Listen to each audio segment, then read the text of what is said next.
If my world is reporting back to me my thoughts, why am I not getting what I want?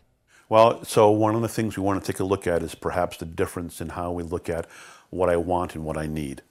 And that's a bigger topic than we can probably do, very, very quickly. But let me just run this one by you.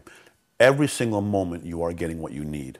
Now, depending upon, if you have children or not, they may disagree with that. But right now, my body's getting oxygen.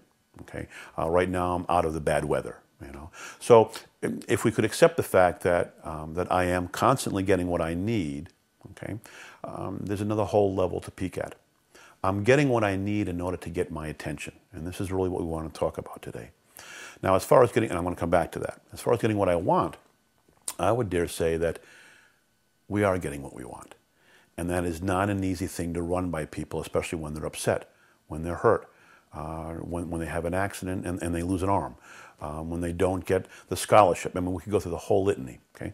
And the immediate response is, I don't know what you're talking about. I didn't order this package. And the biggest barrier we have in any kind of this work is to get the individual to realize 3 words that they never want to say.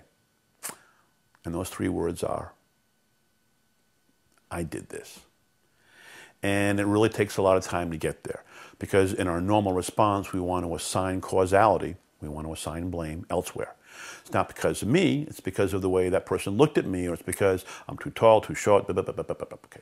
So here's what we have to do, okay? I did this. Now that undoes the trance, that maintains the illusion. Now that sounds simple, but if indeed this is not what I wanted, or I didn't order this package, then how could it be here? So if you take a look at the amount of time we spend trying to prove that it's not our fault, or how about this, that I had nothing to do with this. This came out of the blue, okay? That is the cornerstone to the sort of intuitive mediation that we work on and that we develop. It is absolutely a process because we have to strengthen that muscle. The moment that I fly off the handle, it is because I'm going to try to prove that what just arrived in my life had nothing to do with me.